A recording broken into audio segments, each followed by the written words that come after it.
हम सब हिंदी दिवस मनाते हैं 14 सितंबर को सारे देश में, और ये शायद हमें इस बात की याद दिलाने के लिए है कि हिंदी को अभी राष्ट्रभाषा का स्थान मिलना बाकी है।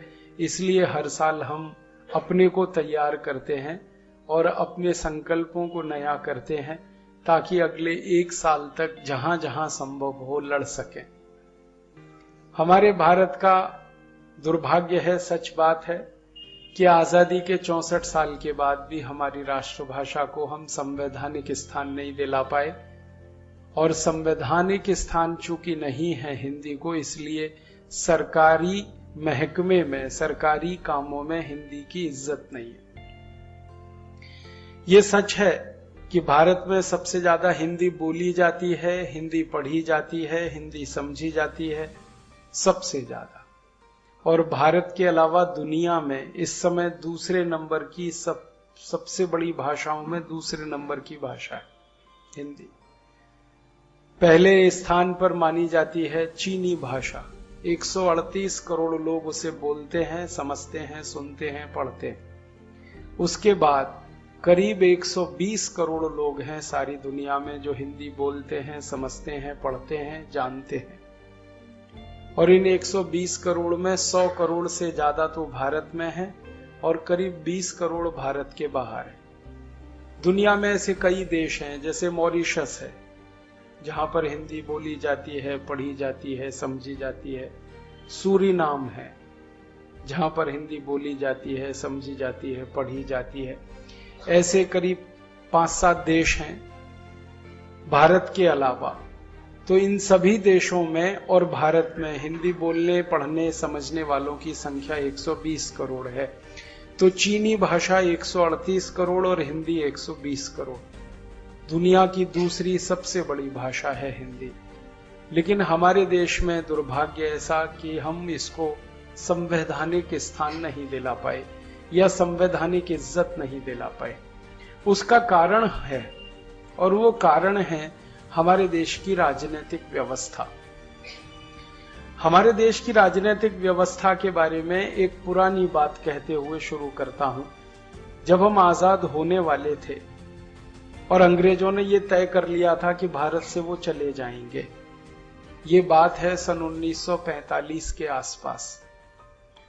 1945 में अंग्रेजों ने लगभग अगस्त के महीने में 15 तारीख को, 15 अगस्त 1945 को अंग्रेजों ने ये पक्का कर लिया था कि वो भारत से चले जाएंगे। उसी समय दूसरा विश्व युद्ध समाप्त हुआ था और जापान ने अंग्रेजों के सामने आत्मसमर्पण किया था।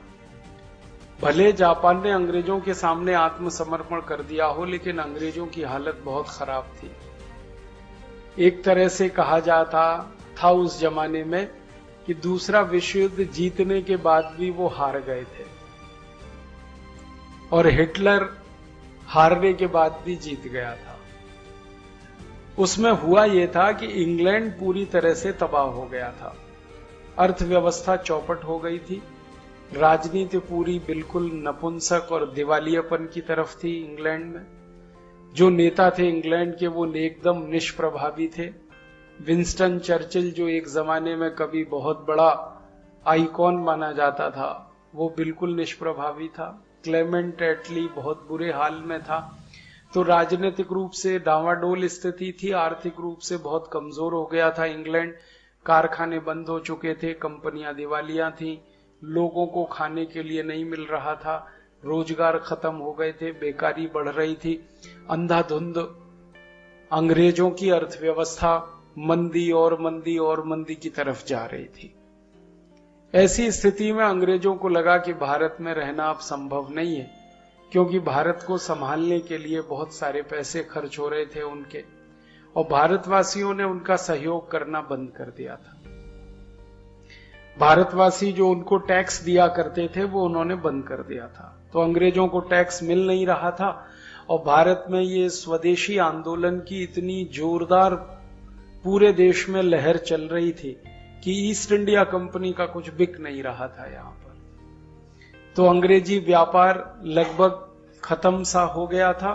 भारत के लोगों ने टैक्स देना बंद करके अंग्रेजों की कमर तोड़ रखी थी, और यहां महात्मा गांधी और सरदार पटेल जैसे नेताओं ने लोगों से कह रखा था कि टैक्स नहीं देना, भले जेल में चले जाए, तो लोग उस पर आचरण कर रहे थे। तो हर तरफ से अंग्रेजों को लगा कि अब भारत में रहना संभव नहीं, तो उन्होंने तय कर लिया था कि भारत से चले जाना है। और ये बात अंग्रेजों ने अपने सबसे बड़े सहयोगी अमेरिका को बताई थी। उस समय इंग्लैंड की पार्लियामेंट से अमेरिका के राष्ट्रपति को एक पत्र गया था, उसमें ये बताया गया। ये जो मैं कहानी कह रहा हूं ये सब उस पत्र में लिखा गया कि हमारी आर्थिक स्थिति बहुत खराब हो चुकी है, राजनीतिक स्थिति बहुत कमजोर हो गई है, सामाजिक स्थिति बहुत खराब है, हम भारत को अब ज्यादा दिन नियंत्रण में नहीं रख सकते, लिहाजा हमें भारत को आजाद करना है। ऐसा पत्र लिखा गया ब्रिटिश प्रधानमंत्री की तरफ से। उस पर लीडर ऑफ द अपोजिशन के भी हस्ताक्षर थे, माने विपक्ष और सत्ता पक्ष दोनों ने मिलकर वो पत्र लिखा था। पत्र गया अमेरिका के राष्ट्रपति के पास। अब उसके बाद वहां से जो पत्र आया वो बहुत महत्व का है।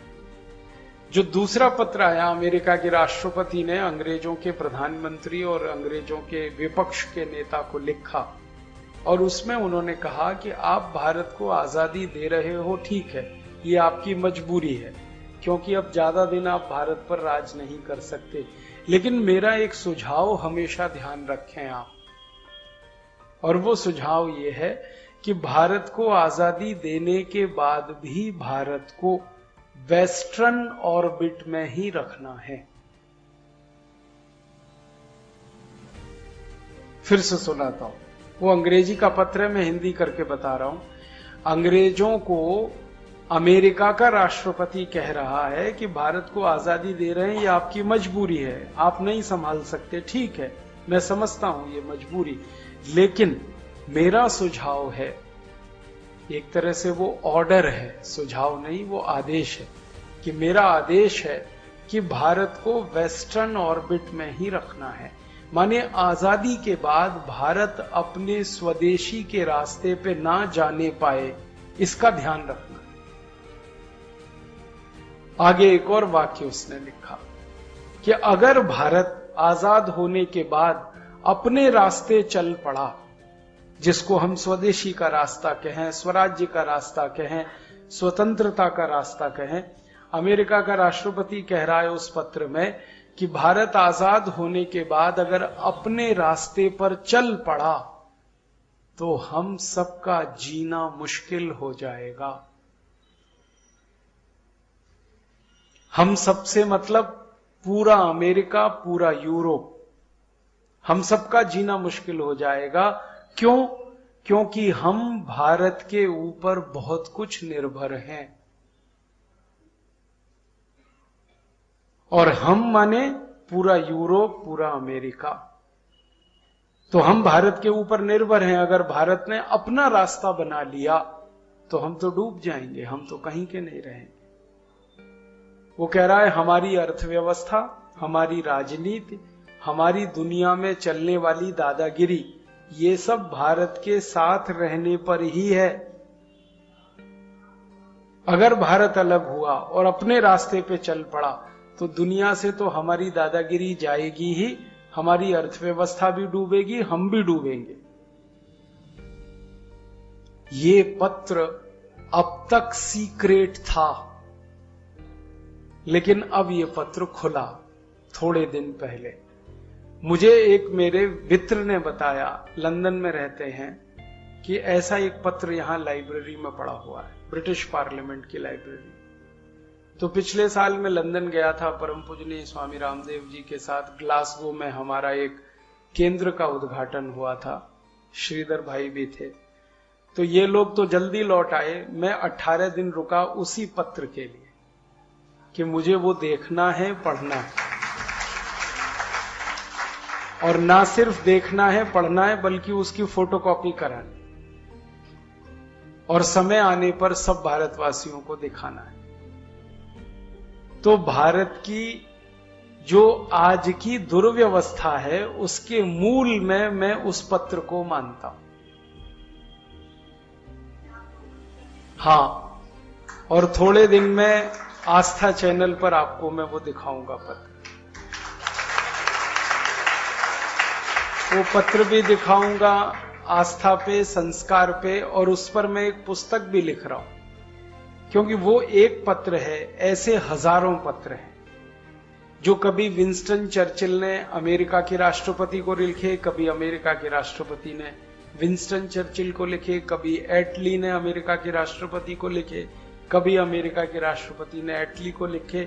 अमेरिका और इंग्लैंड के बीच में ये जो पत्राचार हुआ है, ऐसे शायद 20,000 पत्र होंगे।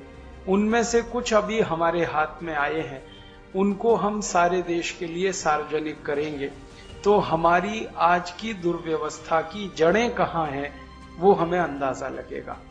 ये पत्र में बहुत स्पष्टता के साथ अमेरिका के राष्ट्रपति ने कह दिया कि आजादी दे दो भारत को, लेकिन रखना इसको वेस्टर्न ऑर्बिट में है। परिणाम क्या हुआ कि अंग्रेजों ने इस पत्र को अपनी नीति का आधार बनाया। एटली और चर्चिल दोनों ने मिलकर तय किया कि भारत की आजादी देनी है तो उसकी शर्तें क्या होनी चाहिए। कंडीशनल शर्तों पर आजादी। आजादी कभी शर्तों पे न ली जाती है न दी जाती है, लेकिन भारत की आजादी शर्तों पे आई, क्योंकि अमेरिका के राष्ट्रपति ने जब ये कह दिया इनको, तो इनकी अकल में बात बैठ गई कि भारत को अपने साथ ही रखना है, क्योंकि इतना बड़ा बाजार है भारत, इतने बड़े पैमाने पर कच्चे माल का उत्पादक है भारत, और इतनी बड़ी जनसंख्या भारत की जो कंज्यूमर हो सकती है यूरोप और अमेरिका के सामानों की, दुनिया के किसी भी देश में संभव नहीं है। कई कारणों से वो भारत को अपने नजदीक रखना चाहते थे, इसमें वो सफल हुए। और सफल कैसे हुए? जब उन्होंने आजादी दी हमें, तो उसके लिए एक बाकायदा समझौता किया, ट्रांसफर ऑफ पावर एग्रीमेंट, और उसमें जो शर्तें रखी, उन शर्तों के चक्कर में आज तक हिंदी हमारी संवैधानिक राष्ट्रभाषा नहीं बन पाई। शर्तें वहां हैं। हम कई बार सोचते हैं कि शायद हमारे नेताओं की अकल को कुछ कमी आई, या हमारी नेताओं की हिंदी निष्ठा कम हुई, या हमारे नेताओं में हिंदी प्रेम कम हुआ, या हमारे नेताओं में राष्ट्रभाषा के प्रति उतना सम्मान नहीं रहा। हमारे मन में शायद ये विचार आते हैं, इसीलिए हिंदी को संवैधानिक स्थान नहीं मिला। ये सब बातें दोयम हैं, बाद की हैं। मुख्य बात है, अमेरिका के राष्ट्रपति ने ब्रिटेन के प्रधानमंत्री और संसद को इस बात के लिए तैयार कर लिया कि भारत को आजादी दे के भी अपने नजदीक ही रखना है। वेस्टर्न ऑर्बिट एक मुहावरा है, और वो मुहावरे में सब कुछ आ जाता है।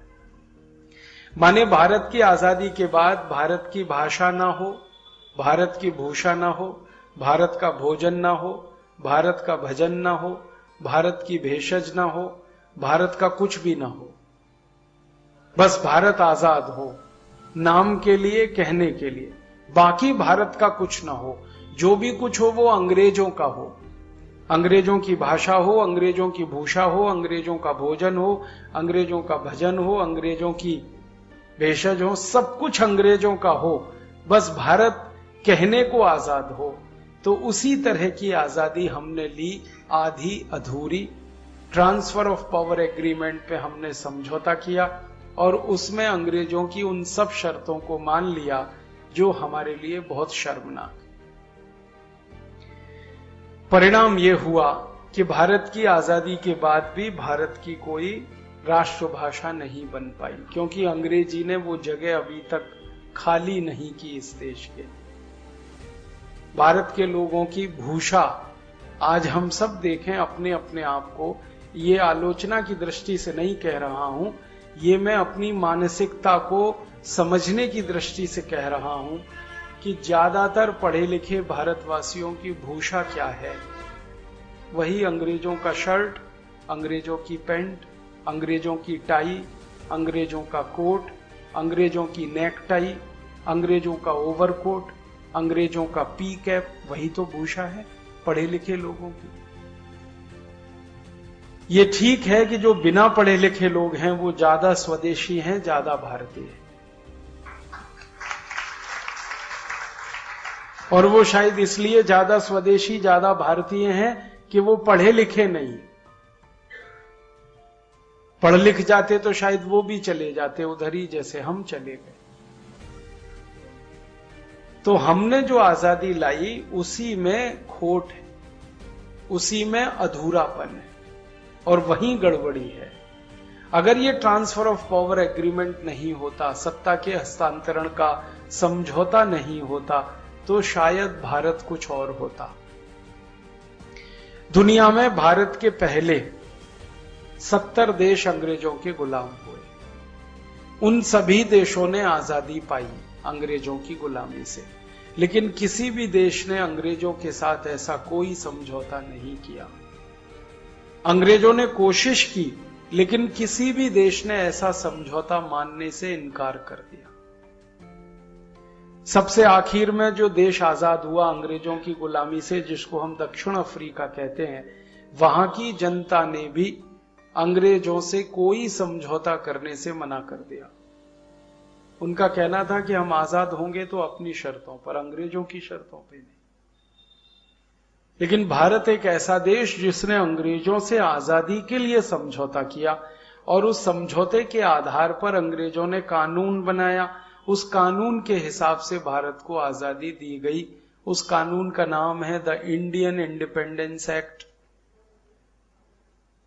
3 जुलाई 1947 को यह कानून ब्रिटेन की संसद में पास किया गया, और उसके बाद भारत को आजादी दी गई।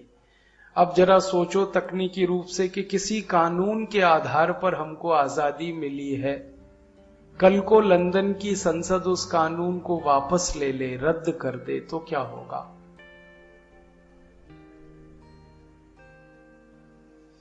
ये अलग बात है कि अब अंग्रेजों में उतना दम नहीं बचा कि वो यहां आकर हम पर राज कर पाए।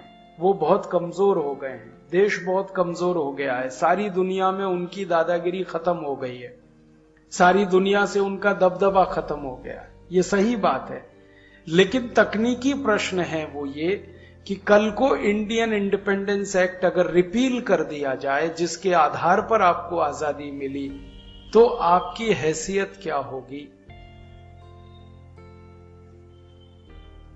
बहुत गंभीर प्रश्न है। और ये जो इंडियन इंडिपेंडेंस एक्ट है, इसी की जड़ में है हिंदी राष्ट्रभाषा ना बने। इसी की जड़ में अंग्रेजी ही भारत पर लदी रहे, इसी की जड़ में है। इसी की जड़ में है कि भारत का समाज 2 संप्रदायों के आधार पर बटे, हिंदू और मुसलमान। दुनिया में किसी भी देश के बंटवारे संप्रदायों के आधार पर नहीं हुआ करते। किसी भी देश में, भारत में हुआ बंटवारा वो इसी कानून के आधार पर।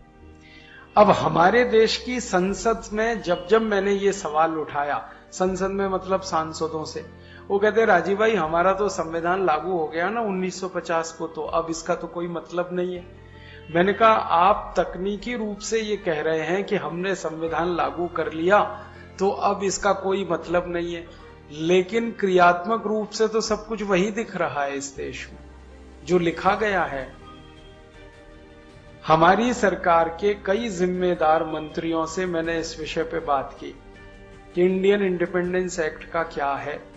अगर हम वापस अंग्रेजों से ये अनुनय विनय ना करें या अंग्रेज हमारी बात ना माने और वो रिपील कर दें तो क्या है?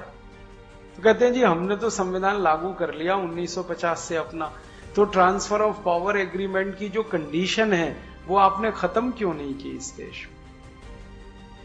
एक तरफ सरकार हमको समझाती है कि भाई हमने 1950 26 जनवरी को अपना संविधान लागू कर लिया, अब ये ट्रांसफर ऑफ पावर एग्रीमेंट जो है वो निष्प्रभावी है। ठीक है, मैं मान लेता हूं आपकी बात सच है, तो ट्रांसफर ऑफ पावर एग्रीमेंट की कंडीशंस क्यों लागू हैं इस देश पर? ट्रांसफर ऑफ पावर में लिखा गया कि अंग्रेजों के जाने के बाद अंग्रेजी भारत में चलेगी। क्यों चल रही है अंग्रेजी भारत में?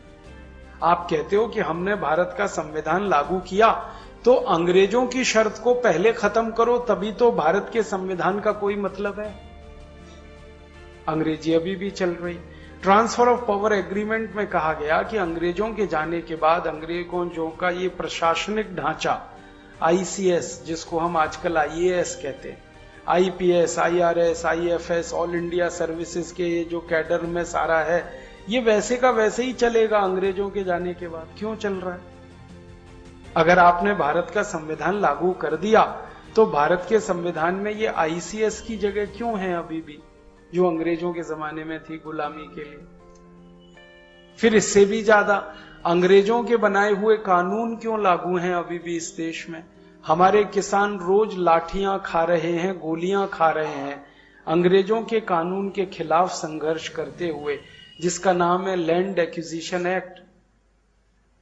1840 में बना, डलहौजी ने इसको लागू कराया और 1894 में इस कानून को और कड़ा करके लागू किया गया। तब से लेके लगातार ये चला आ रहा है और आप कहते हो कि हमने भारत का संविधान लागू कर लिया। तो मजाक किया आपने तो भारत के संविधान के साथ और धोखा दिया भारत के लोगों को। धोखा क्या दिया?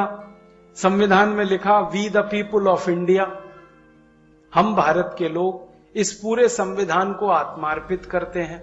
और कभी भारत के लोगों से पूछा नहीं आपने कि ये लोग इस संविधान को आत्मार्पित कर रहे हैं या कुछ नेता जो अंग्रेजों के प्रभाव में हैं वो इस संविधान को आत्मार्पित कर रहे हैं? आपको मालूम है हमारी जो संविधान सभा बनी उसमें 85% से ज्यादा नेताओं को अंग्रेजों ने सेलेक्ट किया संविधान सभा के लिए। अंग्रेजों ने सेलेक्ट किया और अंग्रेजों ने चुन चुन कर उन नेताओं को संविधान सभा में रखा जो अंग्रेजों के हमेशा से समर्थक थे और अंग्रेजों को आदर्श मानते थे। संविधान सभा में ऐसे नेता रखे ही नहीं गए जो अंग्रेजों की हमेशा से खिलाफत करते थे और अंग्रेजों के धुर विरोधी थे। उनको रखा ही नहीं गया। बहुत नेता थे ऐसे इस देश में, अब नाम लेने की जरूरत नहीं। तो हमारे देश का संविधान बना उन लोगों के द्वारा जो अंग्रेजों ने चुने थे और अंग्रेजों ने बनाया था एक ड्राफ्ट जिसका नाम था गवर्नमेंट ऑफ इंडिया एक्ट 1935 में। और गवर्नमेंट ऑफ इंडिया एक्ट की जब बहस हुई थी ब्रिटेन की संसद में, तो उस बहस का एक वाक्य सुनाता हूं आपको। सारे ब्रिटेन के सांसद अंग्रेजों की लोकसभा में ये कह रहे थे कि भारत को 1000 साल तक गुलाम बनाकर रखने के लिए इससे अच्छा कानून नहीं हो सकता।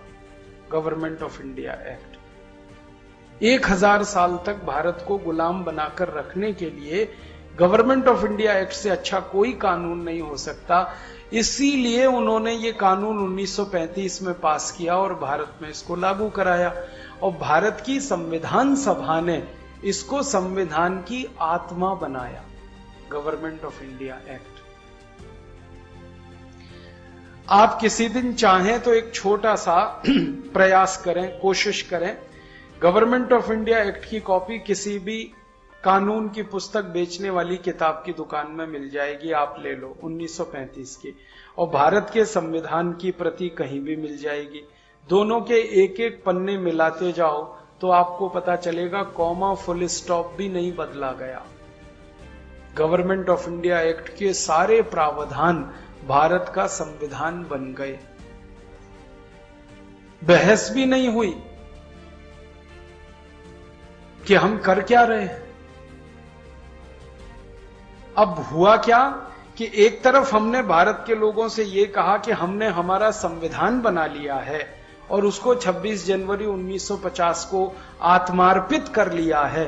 दूसरी तरफ उस संविधान में वो सारी शर्तें आपने रखी जो अंग्रेजों ने गवर्नमेंट ऑफ इंडिया एक्ट में रखी थी। तो ये एक तरह से भारत के करोड़ों लोगों के साथ धोखा। और जब अब मूल बात पे मैं आता हूं, जब संविधान सभा में यह बहस आई कि भाई कानून कौन से होंगे, तो बना दिया कि जो अंग्रेजों ने लगाए हैं वही कानून हम चलाते रहेंगे। तो बात खत्म हो गई वहीं पे। कुछ बहस करने की कोशिश की गई तो मैं बताऊंगा। अब जब बात शुरू हुई संविधान सभा में कि कानून कौन से होंगे, तो सबने मिलकर तय कर लिया। 319 सदस्य हमारी संविधान सभा में एक मत पर सहमत हो गए कि थोड़े दिन तो यही कानून चलाओ जो अंग्रेजों ने बनाए। फिर उसके बाद दूसरा प्रश्न आया कि प्रशासन कैसा होगा, तो 319 सदस्य इस पर सहमत हो गए कि थोड़े दिन यही प्रशासन चलाओ जो अंग्रेजों ने चलाया। ICS, IFS, IRS, IPS इसी से चलाओ। फिर बात आई कि भाषा, तो उन्होंने कहा भाषा वही है जो अंग्रेजों ने चलाई। तब बवंडर खड़ा हुआ। और गांधी जी की जो बात आपने पूछी, यहां गांधी जी ने कहा कि अगर ये संविधान बन रहा है भारत का, गांधी जी तो पहले ही यहां से चले गए संविधान पूरा होने से पहले, लेकिन संविधान बनने की प्रक्रिया महात्मा गांधी के सामने शुरू हो गई थी। संविधान सभा की कुछ बैठकें गांधी जी के जिंदा रहते रहते हो चुकी थी। तो उन बैठकों में जब ये बात आने लगी कि कानून वही जो अंग्रेजों के बनाए हुए, प्रशासन वही जो अंग्रेजों का बनाया हुआ, संसद वही जो अंग्रेजों की बनाई हुई, फिर जब भाषा की बात आई तो उसमें तय कर लिया इन सब सदस्यों ने मिलकर कि भाषा वही जो अंग्रेजों ने चलाई, माने अंग्रेजी, हिंदी की बात ही कोई ना करे। तब गांधी जी के सामने ये बात आई तो उन्होंने कहा, पंडित जवाहरलाल नेहरू को बुलाया, बहुत गुस्से में उन्होंने कहा, जवाहर इस संविधान को फाड़ कर रद्दी की टोकरी में फेंक दो। ये था गांधी जी का रोष। पंडित नेहरू ने कहा कि बापू ये तो हम बड़ी मेहनत से बना रहे हैं। तो उन्होंने कहा कि तुम भारत को दोबारा गुलाम बनाने की तैयारी कर रहे हो, संविधान नहीं बना रहे। और ये भारत अब जो गुलाम बनेगा वो गुलामों का गुलाम होगा। पहले भारत अंग्रेजों का गुलाम, अब की बार गुलामों का गुलाम। तो नेहरू जी के समझ में नहीं आया, तो गांधी जी ने कहा कि देखो तुम अंग्रेजों के गुलाम और भारत तुम्हारा गुलाम, तो गुलामों का गुलाम। तो गांधी जी कह रहे हैं कि यह स्थिति तो बहुत खराब है, इसको तो रद्दी की टोकरी में फेंको। और गुस्से में उन्होंने कहा कि नहीं फेंका तो मैं जलाऊंगा फिर इसको, और तुम याद रखो कि फिर ये संविधान जलाने के जुर्म में मैं गिरफ्तार होऊंगा और मेरी जगह तुम्हारी जेल में होगी। मैं तुम्हारी जेल में रहूंगा जैसे अंग्रेजों की जेल में रहता। उसके थोड़े दिन बाद गांधी जी की हत्या हो गई। वो सब कहानी आप जानते हैं। गांधी जी के चले जाने के बाद गांधी जी के जो परम शिष्य माने जाते हैं इस देश में, आचार्य विनोबा भावे, उनके सामने ये संविधान तैयार होकर प्रस्तुत किया गया।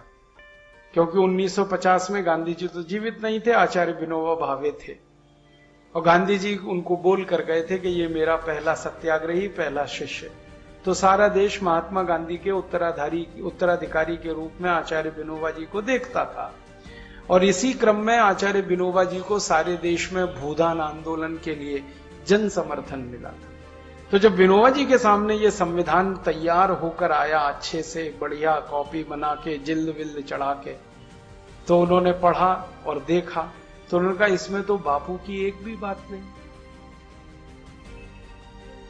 बापू हिंदी की बात करते थे, हिंदी राष्ट्रभाषा होनी चाहिए, इसमें हिंदी का कोई प्रोविजन ही नहीं है, प्रावधान नहीं। बापू कहते हैं ग्राम स्वराज्य होना चाहिए, इसमें तो कहीं कोई जगह नहीं है उसके। बापू कहते थे कि सब कुछ स्वदेशी होना चाहिए, यहां तो सब कुछ विदेशी दिख रहा। तो आचार्य विनोबा भावे जी ने बहुत कड़ा पत्र लिखा पंडित जवाहरलाल नेहरू को, और वो पत्र इतिहास में दर्ज है। उन्होंने कहा कि मैं भी इस संविधान को जलाना चाहूंगा, और इसको रद्दी की टोकरी में तो मैंने फेंक ही दिया है, जलाऊंगा तब जब तुम अभी नहीं मानोगे। तो हमने सारे देश को कहा कि हमने संविधान लागू कर दिया, और ये बोलकर अंग्रेजों के किए हुए दस्तावेज और समझौतों को हमने ढक दिया ताकि बहस ना चले इस देश में, क्योंकि बहस चलती और वो यही चलती कि आजादी का मतलब क्या, जब अंग्रेजों की शर्तों पर हम अपने देश के रास्ते बना रहे हैं तो आजादी का मतलब क्या। तो भारत में ऐसी कोई बड़ी बहस ना चले, इसके लिए संविधान ले आए और संविधान में वो सब उन्होंने डाल दिया जो अंग्रेज चाहते थे गवर्नमेंट ऑफ इंडिया एक्ट के माध्यम से 1000 साल भारत को गुलाम रखने के लिए। इसलिए हिंदी अभी तक हमारे संविधान की भाषा नहीं बन पाई, इसलिए हिंदी को संवैधानिक दर्जा नहीं मिल पाया, क्योंकि गवर्नमेंट ऑफ इंडिया एक्ट और अंग्रेजों से किया गया ट्रांसफर ऑफ पावर एग्रीमेंट दोनों हिंदी विरोधी हैं, हिंदी को नकारते हैं।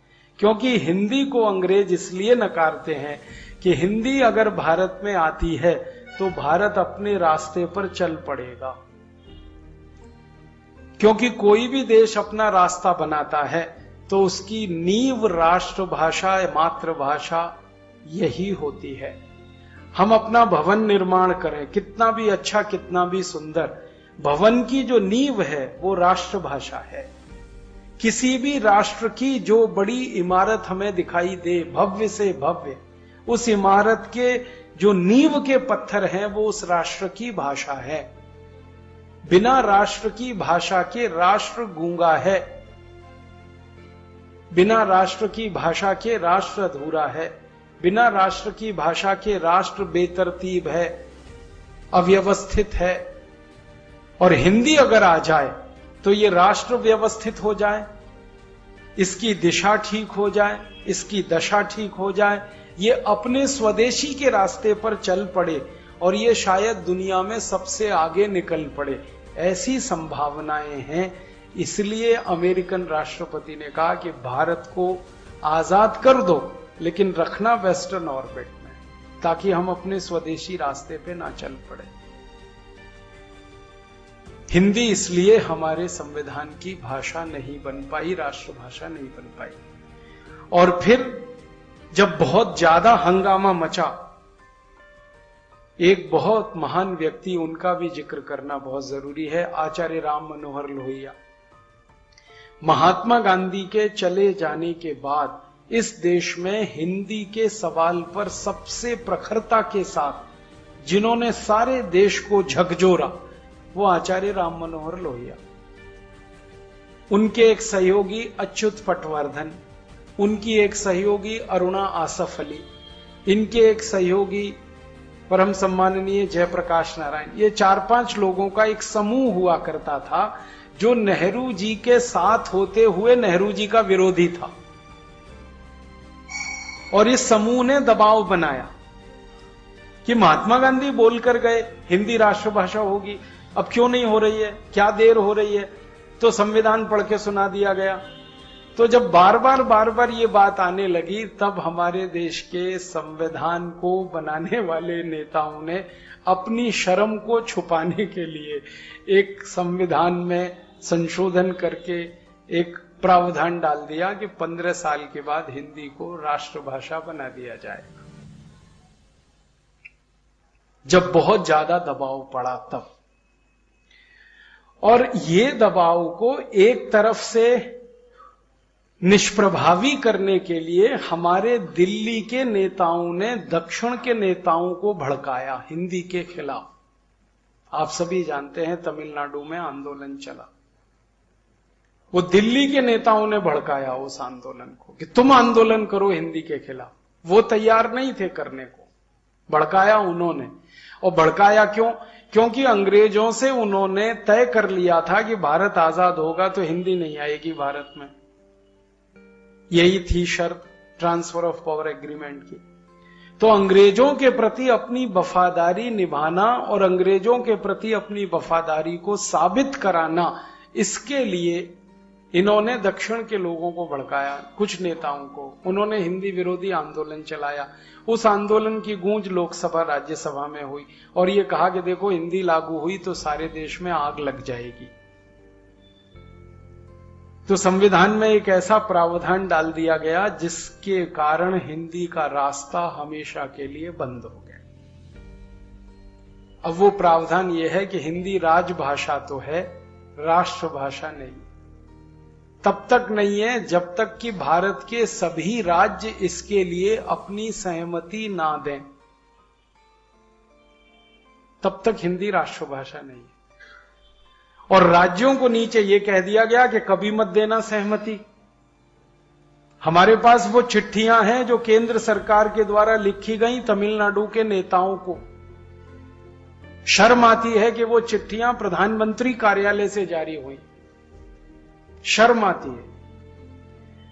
एक तरफ लोगों को यह कहा जा रहा है कि आप शांत रहो, धीरज रखो, हम हिंदी को स्थान दिलाएंगे।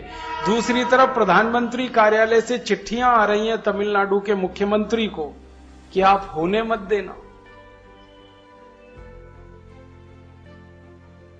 तो ये मैंने जो थोड़ी देर पहले कहा ना, 120 करोड़ लोगों से धोखा, हमारे देश के लोगों से धोखा, हमारे लोगों द्वारा, नेताओं के द्वारा, ये है हमारी आजादी की कहानी। तो संविधान में हमारे आंसू पोंछने के लिए डाल दिया कि 15 साल के बाद हिंदी को भारत की राष्ट्रभाषा का दर्जा मिलेगा, लेकिन शर्त यह है कि सभी राज्य उसके लिए सहमति दें। तो वो 15 साल अभी तक पूरे ही नहीं हो पा रहे हैं, क्योंकि कोई राज्य सहमति देने को तैयार नहीं, क्योंकि राज्यों को पहले से कह दिया गया देना मत सहमति। हां, तो हिंदी फंस गई। इसलिए हिंदी हमारे संविधान की भाषा या संवैधानिक दर्जा अभी तक हासिल नहीं कर पाई। ये चालबाजी, ये धोखाधड़ी भारत के उन लोगों के साथ जिनका वोट लेकर हमारे नेता 64 साल संसद में बैठते रहे, उन लोगों से धोखाधड़ी। और उस देश में धोखाधड़ी जहां 100 करोड़ से ज्यादा लोग हिंदी जानते हों, हिंदी समझते हों, हिंदी पढ़ते हों, हिंदी लिखते हो, 100 करोड़ से ज्यादा लोग, उस देश के साथ ये धोखाधड़ी।